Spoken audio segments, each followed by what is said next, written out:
Good evening, Your Majesties. Good evening, Windsor. A huge thank you to everyone for making this such a special evening. À 43 ans, le prince William a choqué la nation avec une décision qui fait beaucoup parler. Dans un retournement de situation surprenant, il a dépouillé ses cousins, James et Louise, de leurs titres, laissant beaucoup de monde sous le choc. Était-ce un pas audacieux vers une monarchie moderne ou une querelle familiale discrète qui éclatait au grand jour? Rejoignez-nous pour découvrir les raisons de cette décision audacieuse, l'anniversaire du prince William et le changement soudain des titres royaux. Par une calme matinée d'été de juin, toute l'attention était tournée vers le palais de Kensington. C'était le 43e anniversaire du prince William. En tant que futur roi, il détenait désormais bien plus que de simples titres. Ces dernières années, et surtout depuis l'accession de son père au trône, William a commencé à assumer un rôle plus important.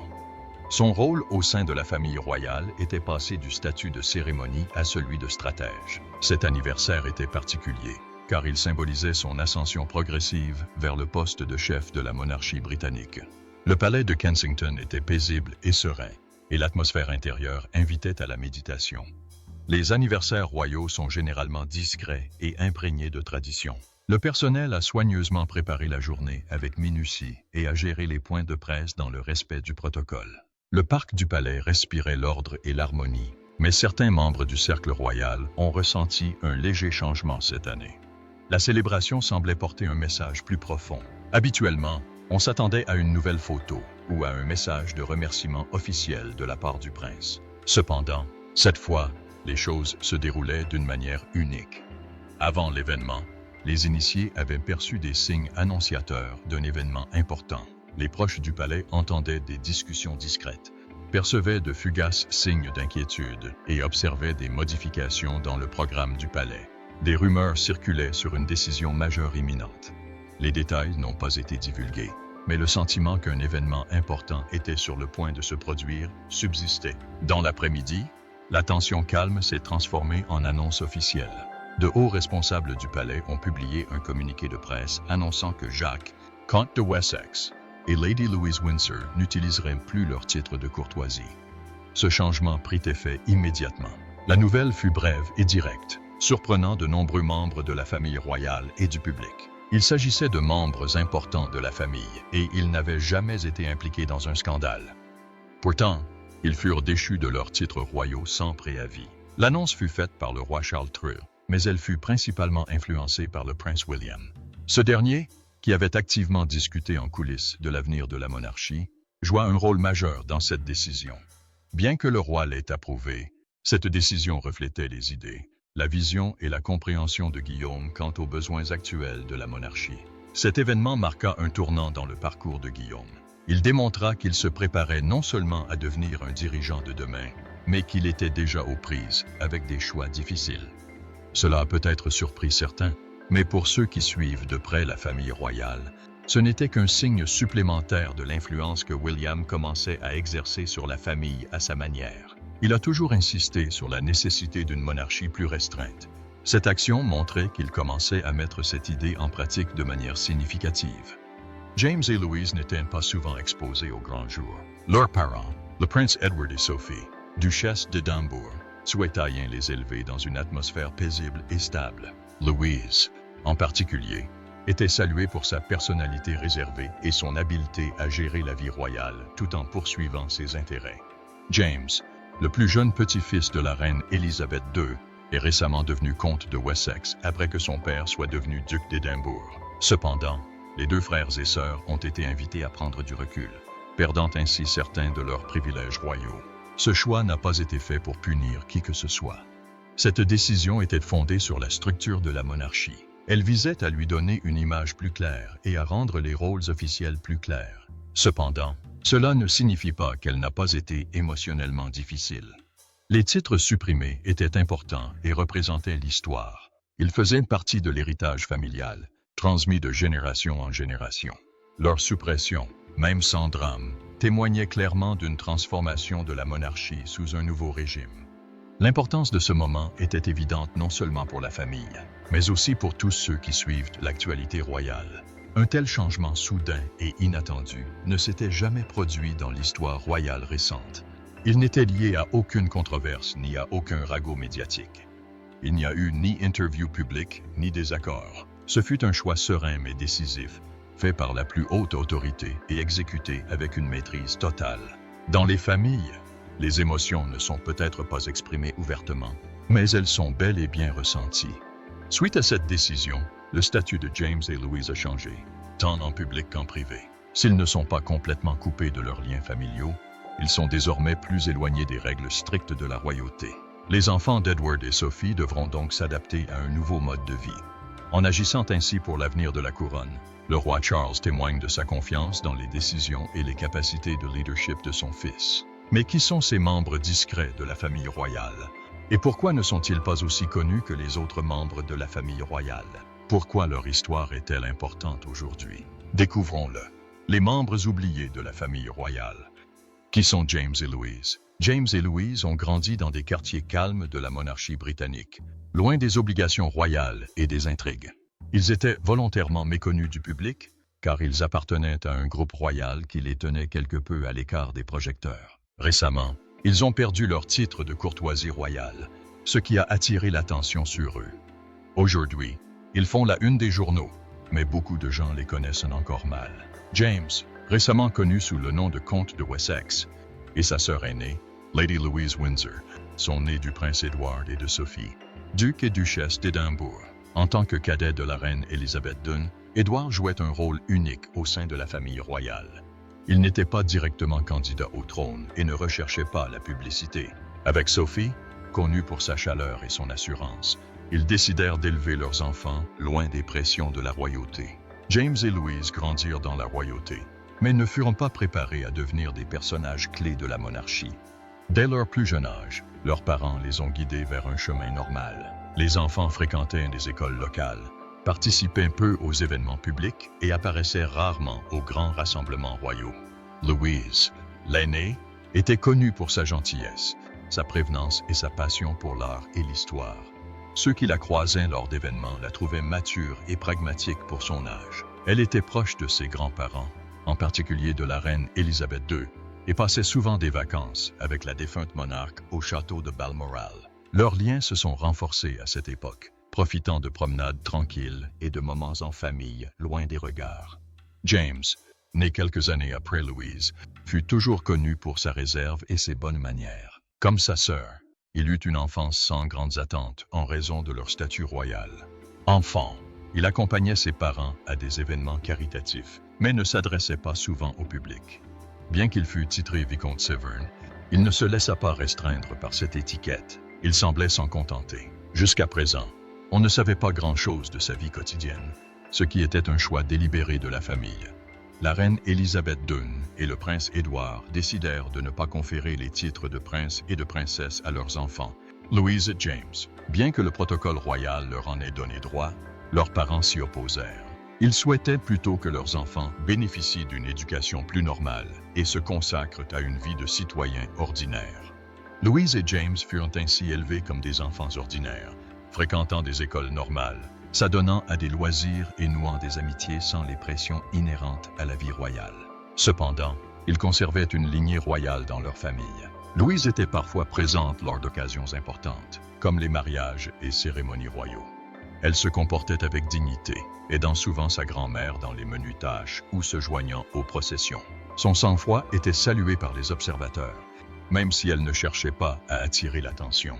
James, quant à lui, avait tendance à rester en retrait et était présent aux événements familiaux importants, préférant observer plutôt qu'attirer l'attention.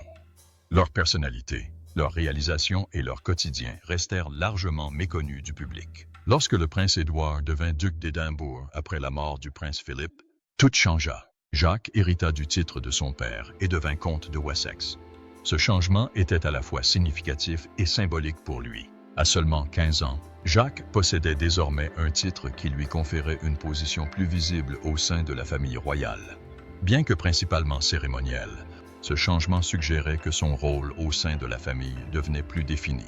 Certains y ont vu une légère impulsion vers un rôle royal plus officiel à l'avenir, D'autant plus que les membres de la famille royale plus âgés et actifs assumaient moins de responsabilités ou se retiraient complètement.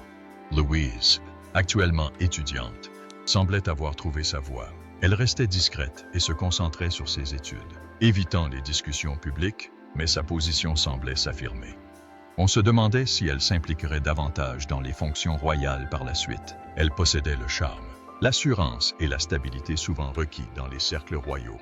L'avenir des deux frères et sœurs semblait plein de possibilités, mais sous une direction attentive. Rien d'extravagant n'était garanti, mais rien n'était complètement écarté non plus.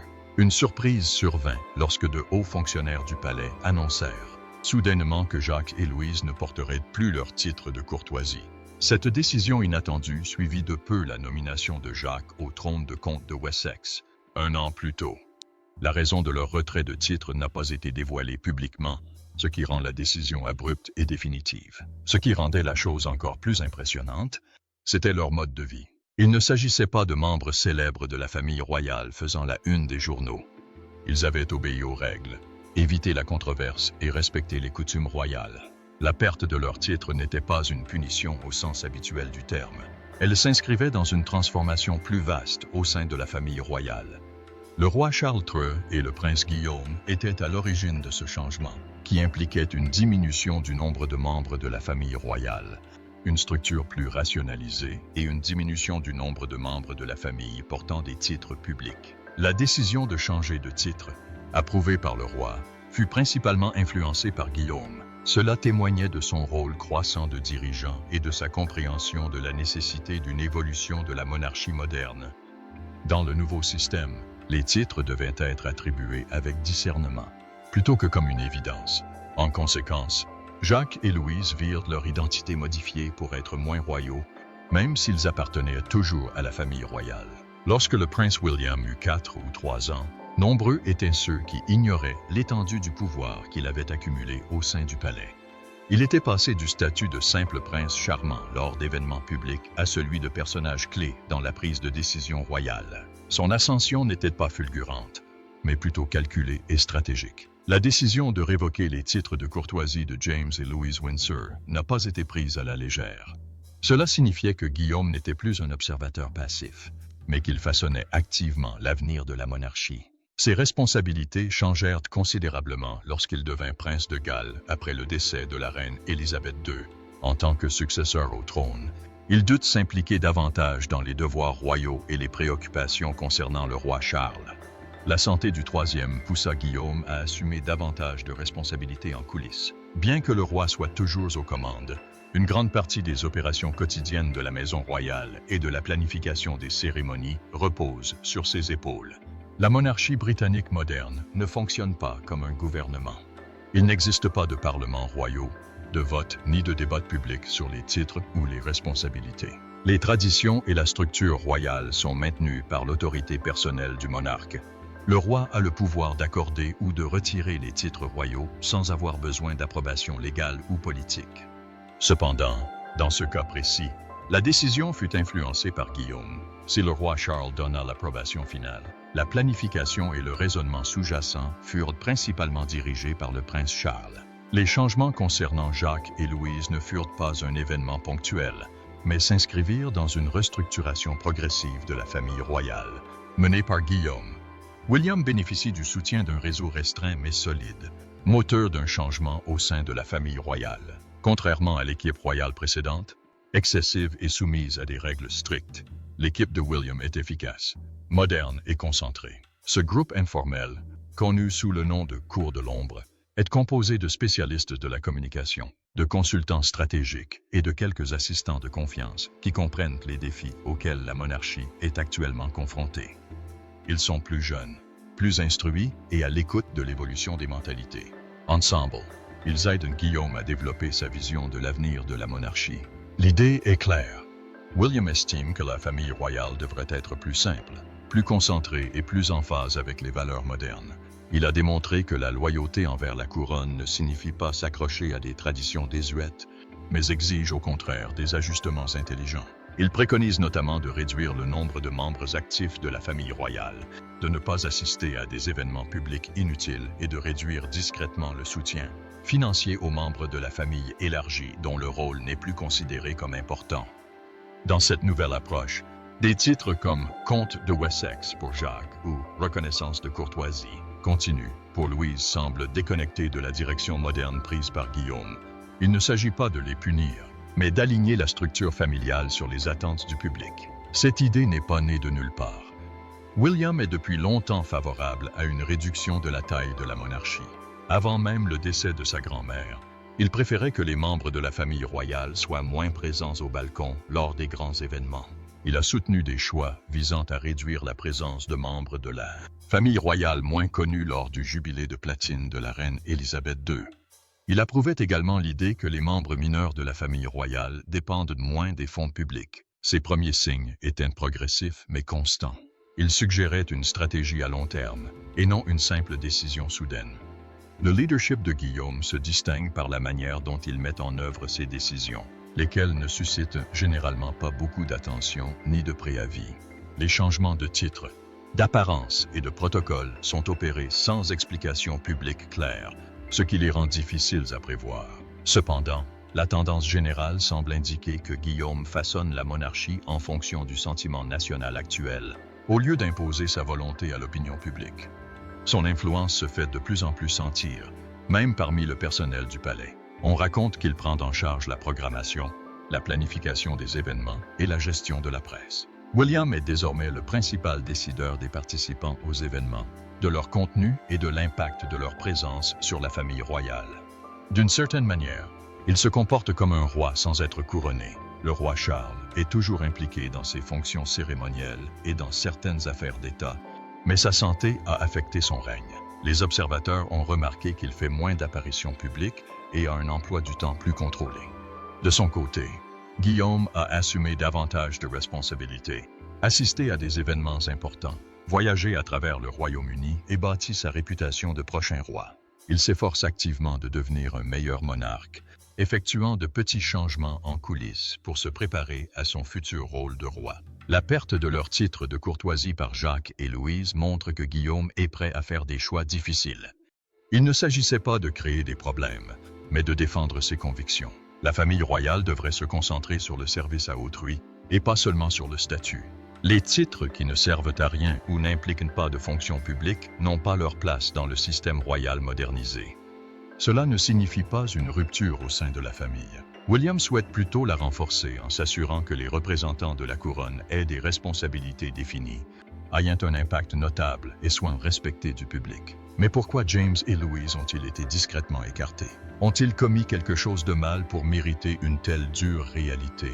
Pourquoi cibler les enfants d'Édouard? La famille royale britannique est célèbre pour ses coutumes, ses titres et ses cérémonies solennelles bien ancrées dans la tradition. Cependant, des changements se produisent en coulisses, mais pas toujours évidents. L'un des changements récents est la décision de retirer les titres de courtoisie à James et Lady Louise Windsor, enfants du prince Édouard et de Sophie, duchesse de Dambourg. Cette décision marque un changement plus profond au sein de la monarchie. Certains se demandent pourquoi ces enfants ont été ciblés par ce changement. La réponse tient à l'importance historique, au symbolisme et à l'évolution stratégique de la monarchie moderne. La principale raison de ce changement est le prince William. Il est le prochain sur la liste des prétendants au trône et actuel prince de Galles. Il dirige une famille royale plus moderne et plus épurée. L'objectif principal de William est de redéfinir la notion de membre de la famille royale. Il souhaite établir une distinction claire entre les membres actifs de la famille royale, qui ont des fonctions officielles, et les membres de la famille qui ne travaillent pas. Par exemple, James et Louise, bien que étroitement liés à la défunte reine Élisabeth II, ne participent pas activement aux fonctions royales. Ils ont grandi loin de l'attention du public. Selon William, porter des titres sans aucun rôle officiel n'a peut-être plus de sens. Dans la Grande-Bretagne d'aujourd'hui, la confiance du peuple envers la monarchie est étroitement liée à son coût. L'argent des contribuables sert toujours à financer les propriétés et le personnel royaux, ce qui permet au public de mieux savoir à qui profitent les privilèges royaux. William comprend l'importance de l'opinion publique. La monarchie doit prouver sa valeur et les services qu'elle rend, en réduisant le nombre de membres de la famille titrés, notamment ceux qui ne servent pas directement la couronne. La maison royale apparaît plus responsable. Cela démontre également que les titres ne doivent pas être simplement hérités, mais avoir une raison d'être. Le retrait des titres de Jacques et Louise pourrait s'inscrire dans une démarche plus vaste visant à réduire la famille royale à un groupe restreint de membres actifs, ce qui serait plus facile à expliquer et à soutenir au public. Certains experts qui suivent la famille royale pensent que cette décision a une signification plus profonde, qui souligne l'importance de la hiérarchie. La nouvelle règle signifie que seuls les héritiers directs et leurs familles seront pleinement reconnus comme royaux. Ce changement crée une distinction entre la famille immédiate du monarque et les autres parents éloignés. Par exemple, les enfants du prince William, George, Charlotte et Louis conserveront leurs titres car ils sont directement dans l'ordre de succession au trône. En revanche, les cousins et autres parents éloignés, même s'ils sont petits-enfants d'un monarque, ne peuvent bénéficier du même traitement spécial, car ils sont plus éloignés dans l'ordre de succession. Cependant, certains pensent que l'histoire personnelle a également joué un rôle dans cette décision. Lorsque le prince Édouard reçut le titre de duc d'Édimbourg après la mort du prince Philippe, certains initiés suggérèrent que William aurait pu être déçu. En tant qu'héritier direct et personnage important, William s'attendait peut-être à ce que ce titre historique soit transmis par la succession. Même si la défunte reine avait prévu qu'Édouard reçoive le titre et que le roi Charles l'avait suivi, des tensions sous-jacentes ont pu exister. Le retrait du titre de courtoisie de comte de Wessex à Jacques, accordé un an plus tôt, pourrait être interprété comme une tentative subtile de Guillaume d'affirmer son contrôle sur la gestion future des titres royaux. Les titres royaux n'ont jamais obéi à un ensemble de règles strictes. Les enfants de la princesse Anne, Peter Phillips et Zara Tyndall, n'ont pas reçu de titres royaux, bien qu'ils soient les petits-enfants de la reine Élisabeth. Cette décision d'Anne visait à leur accorder plus de liberté. Elle illustre parfaitement la rupture avec les normes traditionnelles. Le prince Harry et Meghan ont également décidé de ne pas attribuer de titres à leurs enfants dans un premier temps, ce qui a encore assoupli les formalités. Le retrait des titres de James et Louise s'inscrit dans cette évolution. Dans une famille où tous les enfants royaux n'obtiennent ou ne conservent pas automatiquement un titre, la dynamique évolue. Cette décision témoigne également d'une influence du passé. Au début des années 1990, le roi George V fit un choix courageux pendant la Première Guerre mondiale. Il réduisit le nombre de membres de la famille royale, supprima les titres à consonance allemande et réglementa étroitement l'utilisation des titres de prince ou de princesse. Cette décision s'inscrivait dans une période de tension dans le pays et la famille royale dut s'adapter. Cette décision a jeté les bases d'une famille royale plus compacte et plus concentrée. Ce que fait aujourd'hui le prince William s'inscrit dans la même optique. Il ne s'agit pas de sentiments personnels, mais de préserver la stabilité et le respect de l'institution en ces temps incertains. Cependant, cette situation a un aspect plus clément. James et Louise ont vécu paisiblement, à l'abri de toute attention médiatique. Leurs parents, Edward et Sophie, ont fait l'effort de leur offrir une vie ordinaire, loin du stress lié aux titres royaux. Leur retirer leur titre pourrait être une décision logique, mais elle a aussi des implications émotionnelles. Cela marque un changement de position dans le récit royal. Ce rôle, qui semblait autrefois un devoir discret et héréditaire, semble désormais inaccessible. Leur orientation, autrefois vaguement déterminée par leurs responsabilités, a été redéfinie en privé. Le public a été surpris par cette décision. James et Louise étaient un peu connus du grand public. Leur présence peu fréquente aux événements royaux, comme les funérailles de la reine ou le jubilé de platine, laissait entrevoir leur vie, où ils gardaient un équilibre délicat entre tradition et intimité. Leur discrétion les avait protégés pendant des années. Cependant, ils furent contraints de rompre le silence suite à une décision qu'ils n'avaient pas choisie, mais à laquelle ils avaient dû consentir. Le chagrin de Sophie, la réaction de la mère. La duchesse d'Édimbourg est connue pour sa présence forte et pourtant calme aux côtés de son mari, le prince Edward. Sophie était une personne ordinaire, menant une brillante carrière dans les relations publiques avant de devenir un membre respecté de la famille royale. Cependant, elle a récemment vécu une perte personnelle que les règles royales dissimulent. Lorsqu'il fut annoncé que ses enfants, James et Louise, n'auraient plus leur titre, quelque chose changea pour Sophie.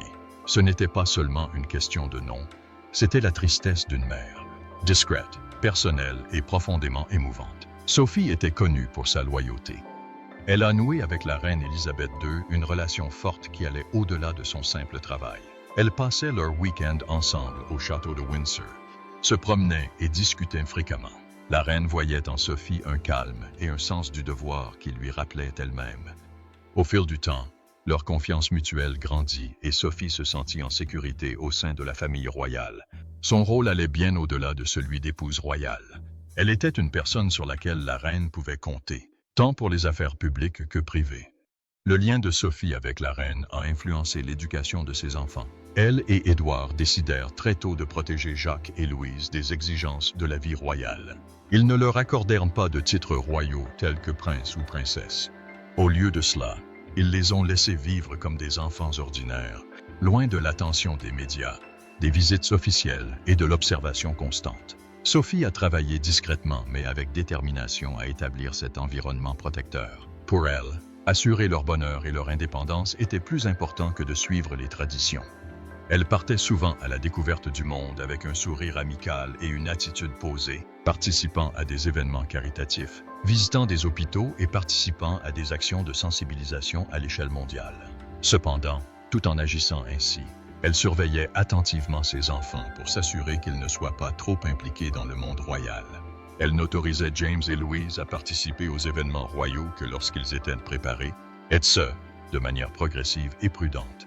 Sophie avait déjà mentionné que ses enfants pourraient décider s'ils souhaitaient des titres royaux plus tard. C'était censé leur appartenir, en fonction de leur éducation et de leurs préférences. Mais le prince William a pris une décision qui leur enlève ce choix. Il mène la famille royale vers une nouvelle direction, et dans ce contexte, les enfants de Sophie ont vu leurs titres supprimés. Cette mesure s'inscrit dans un effort visant à rendre la monarchie plus efficace. Sophie a probablement eu le sentiment d'avoir perdu quelque chose de personnel à cause de ce changement. La structure familiale qu'elle avait œuvré à bâtir a été modifiée sans son intervention. En tant que mère, elle a peut-être eu le sentiment d'avoir moins de contrôle. Autrefois proche de la reine Élisabeth, elle se sentait désormais peut-être déconnectée de la famille royale en pleine mutation. Malgré son calme apparent et son attitude publique, son silence semblait témoigner d'une profonde émotion. Elle n'a fait aucune déclaration et n'a manifesté aucun désaccord. Elle a conservé une présence digne, dissimulant ce que beaucoup considèrent comme une tristesse intérieure. La douleur de Sophie n'est pas seulement liée à ses titres, mais aussi à son but dans la vie. Elle a travaillé dur pendant des années pour intégrer la famille royale, jonglant entre tradition et maternité, devoir et compassion. Elle a sillonné le Commonwealth pour représenter la couronne, soutenant des causes comme l'éducation des jeunes et la santé des femmes, avant de retrouver son intimité. Voir le rôle de ses enfants dans ce monde changé sans leur avis a dû lui donner l'impression de ruiner tous ses efforts. Sophie vit une situation nouvelle où la famille royale s'efforce d'être plus efficace et moderne. Ce changement, influencé par les idées de William et l'approbation du roi, conduit à une approche plus pragmatique et moins personnelle. Malgré sa relation étroite avec la reine, Sophie doit désormais s'adapter à un avenir façonné par des personnalités différentes. Quelle a donc été la réaction d'Édouard après avoir appris la nouvelle concernant ses enfants? La décision récente de retirer leurs titres honorifiques à James et Louise, ses enfants, a mis en lumière le fossé grandissant qui les sépare de la famille royale. Cette décision a été approuvée par le roi, mais beaucoup pensent qu'elle a été principalement influencée par William. Ce changement est survenu moins d'un an après qu'Édouard eut officiellement reçu le titre de duc d'Édimbourg, titre qu'il attendait depuis plus de 20 ans. Il pensait que la reine Élisabeth souhaitait qu'il porte ce titre après le décès du prince Philippe. Le recevoir enfin lui semblait une reconnaissance discrète de sa loyauté et de sa patience. Cependant, le bonheur ne dura pas longtemps. Jacques fut déchu de son titre de comte de Wessex et Lady Louise perdit sa reconnaissance officielle, ce qui empêcha les enfants d'Édouard de bénéficier d'une reconnaissance officielle au sein de la famille royale. Cette décision fut prise discrètement et sans célébration, mais elle revêtit une signification symbolique importante.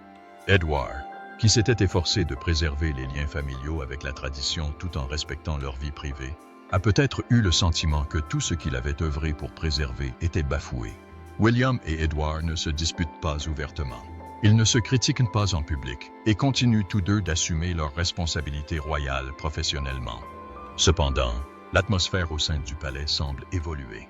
Guillaume est désormais entouré de conseillers plus jeunes qui prônent la modernisation et estiment que la monarchie doit évoluer pour conserver sa pertinence. Ces conseillers suggèrent des mesures de réduction des coûts, une diminution du nombre de membres actifs de la famille royale et une concentration sur ceux qui sont utiles au public. Ils privilégient le pragmatisme à la tradition. Édouard a bâti sa réputation royale sur sa constance. Il adhère aux valeurs traditionnelles sans rechercher l'attention ni un traitement de faveur. Participant à des événements, soutenant des œuvres caritatives et respectant les coutumes royales. Cependant, il voit désormais ses enfants mis à l'écart, alors même que sa position de membre senior de la famille royale s'affirme. Même si Édouard ne souhaite pas devenir roi, il entretient avec la reine une relation privilégiée, dont beaucoup reconnaissent qu'il est son cadet. William, désormais pressenti pour diriger la famille royale, pourrait ressentir le poids de devoir honorer l'héritage de son père et de sa grand-mère, qu'Édouard a souvent soutenu dans ces dernières années. Lorsque Charles devint roi, la famille s'attendait à ce que les choses restent inchangées. Cependant, le pouvoir de Guillaume s'accrut rapidement. Il commença à modifier la manière dont les événements publics étaient gérés, en priorisant les questions importantes et en revoyant l'entourage de la famille royale. Cette approche moderne a eu des conséquences. Édouard et Sophie, autrefois membres importants de la famille de la reine Élisabeth, se sentent désormais exclus, car les décisions sont prises sans eux. Selon des sources proches du palais, les désaccords se sont multipliés depuis le couronnement. Bien que William n'aime pas les disputes, il a toujours le dernier mot. Il se soucie beaucoup de son héritage, de son image publique et de s'assurer un avenir radieux. Édouard, autrefois satisfait de ses fonctions cérémonielles, pourrait désormais se sentir exclu des décisions importantes, non pas par manque de dévouement, mais à cause de priorités changeantes. Réaction publique et tempête médiatique. La nouvelle de la perte de leur titre par James, autrefois connu sous le nom de comte de Wessex, et Lady Louise Windsor a surpris de nombreuses personnes au Royaume-Uni et dans d'autres pays. Au lieu d'une célébration discrète de l'anniversaire royal du prince William, la situation s'est transformée en un sujet majeur de discussion et de controverse. Une affaire privée concernant la famille royale est devenue un sujet brûlant dans l'actualité et a suscité des débats au sein de l'opinion publique. En quelques heures seulement, les fans de la famille royale du monde entier ont commencé à partager leurs impressions. Les réactions ont été mitigées. Certains ont salué le choix du prince William, le qualifiant de geste courageux pour moderniser la monarchie. Ils estimaient qu'il était important de réduire la taille de la famille royale, mettant en avant ceux qui se consacrent à la couronne. Ils y voyaient une démonstration de puissance et de détermination, un dirigeant prêt à prendre des décisions difficiles pour assurer l'avenir de l'institution. Cependant, cette décision a surpris et contrarié de nombreuses personnes. Ils trouvaient cela cruel et injuste. James et Louise avaient toujours été perçus comme des membres bienveillants et réservés de la famille royale, aimés de ceux qui les connaissaient. Leur retirer leur titre leur semblait une punition injuste pour les actes de leurs aînés. Les critiques ont estimé que le moment choisi pour cette décision était particulièrement cruel, surtout juste après qu'Édouard ait reçu le titre de duc d'Édimbourg. Cela les a amenés à s'interroger sur l'empathie de la famille royale envers ses membres. La nouvelle a rapidement fait le tour des médias. Les grands journaux et chaînes de télévision se sont empressés de rapporter l'affaire, partageant divers points de vue. La BBC a couvert la déclaration officielle du palais, présentant un mélange de faits et d'analyses. Le Guardian s'est penché sur le contexte historique des titres royaux, se demandant si les anciennes règles de la monarchie étaient toujours d'actualité. En revanche, le Daily Mail et d'autres tabloïds ont publié des articles émouvants sur l'impact de la mort de la famille d'Edward, mettant l'accent sur le soutien public à Sophie, duchesse d'Édimbourg, et à ses enfants. Les réseaux sociaux sont devenus un lieu d'échange d'opinions. Les tags concernant James et Louise étaient populaires sur Twitter, Instagram et Facebook. Certains messages ont salué cette décision, la qualifiant de moyen de rendre la famille royale plus accessible, tout en la privant de privilèges superflus. D'autres ont critiqué la famille royale, montrant des photos de James et Louise enfants, heureux, jouant et grandissant à l'abri des regards. Ces images ont suscité la compassion de nombreux lecteurs, qui se sont demandé pourquoi ces jeunes membres de la famille royale devaient subir un tel regard public à un si jeune âge.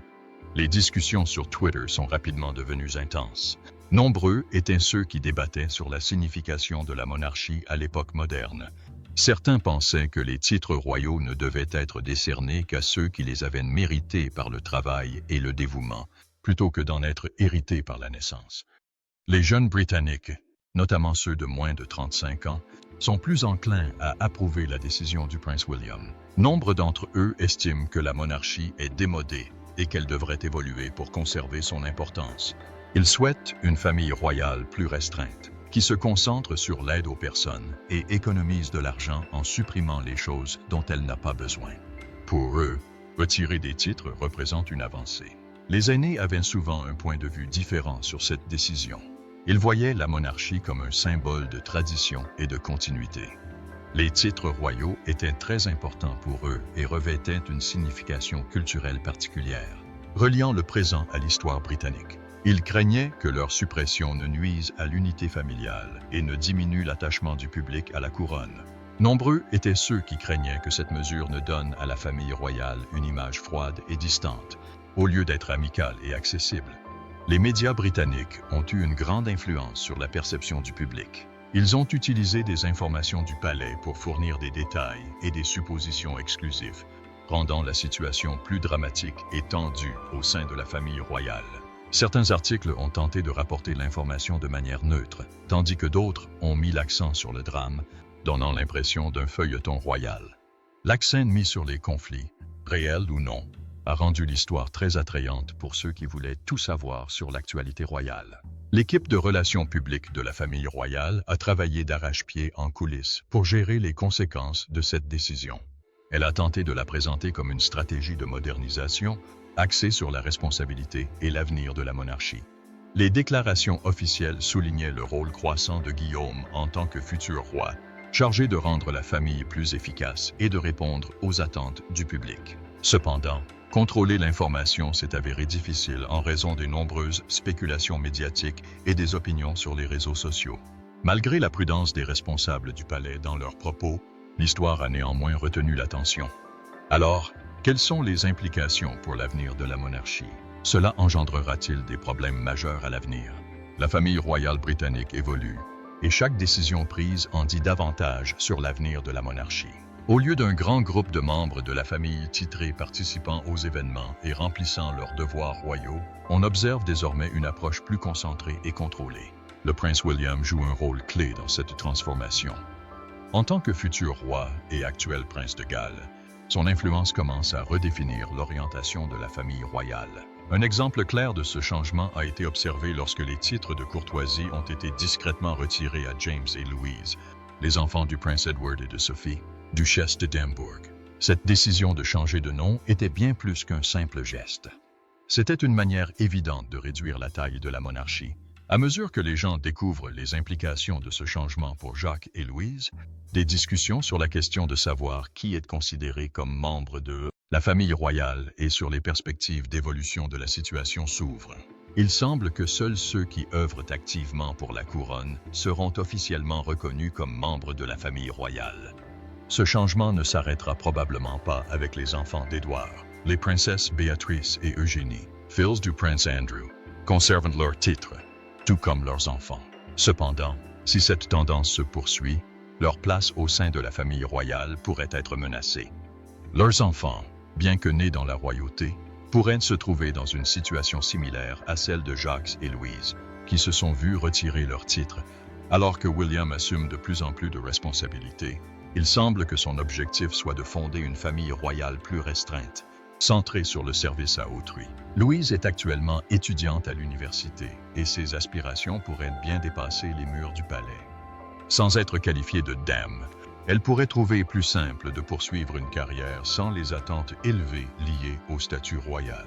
Élevée dans un mode de vie plus terre-à-terre, ce changement aurait pu l'aider à continuer à vivre en toute intimité, mais il lui en serait rapidement retiré. Ce changement soudain pourrait être émotionnellement difficile pour lui. Ayant grandi dans les traditions royales, être progressivement éloigné de ce monde pourrait le laisser perplexe quant à sa place. James devra peut-être désormais s'adapter à une vie plus régulière tout en chérissant l'histoire qu'il a vue naître. Ce moment va au-delà de deux frères et sœurs. Cela soulève d'importantes questions sur la monarchie au XXe siècle. Que signifie porter un titre royal? S'agit-il simplement d'un privilège accordé à la naissance? ou d'une position assortie de devoirs et d'obligations. Les actions récentes de Guillaume II montrent qu'il considère les titres comme un moyen de servir autrui. Il estime que si quelqu'un n'est pas activement membre de la famille royale, il ne mérite peut-être pas ce titre. Cet état d'esprit rompt avec la tradition et privilégie le pragmatisme, mais il peut aussi engendrer des tensions au sein de la famille. La famille royale cherche à trouver un équilibre entre tradition et importance. Pour rester dans l'ère du temps, une monarchie moderne doit s'adapter au présent tout en conservant le respect et le soutien du peuple. Le prince William procède à des changements, comme la suppression de titres, pour moderniser l'image royale. Il anticipe l'avenir où la monarchie sera valorisée pour sa mission et son interaction avec le public, plutôt que pour son seul statut. À l'avenir, d'autres membres de la famille pourraient connaître des situations similaires. Les enfants qui pensaient faire partie intégrante de la famille royale devront peut-être reconsidérer leur identité. La maison de Windsor ne se réduit pas seulement, mais son identité se précise. Supprimer les titres aujourd'hui pourrait protéger la monarchie à l'avenir, mais cela pourrait aussi avoir un impact sur le sentiment d'appartenance des jeunes générations à leur héritage royal. Louise et James ne voient plus leur avenir se limiter à suivre la tradition, car ils possèdent un héritage royal, mais aucun titre officiel. Ils peuvent désormais prendre des décisions en fonction de leurs désirs plutôt que des attentes de leur famille. Cette liberté peut être libératrice, mais aussi imprévisible. Le prince William se prépare à devenir roi, et ses actions définissent les normes de l'avenir de la monarchie. Il est incertain que cette façon de faire perdure ou change. Cependant, il est évident que la signification de la royauté évolue. Chaque changement subtil au sein de la famille royale rend l'avenir plus clair. Que pensez-vous de la décision du prince William? Cela provoquerait-il une rupture silencieuse au sein de la famille? Partagez votre avis dans les commentaires et n'oubliez pas d'aimer, de partager et de vous abonner. Avant de partir, n'oubliez pas de cliquer sur la vidéo affichée à l'écran. Merci d'avoir regardé.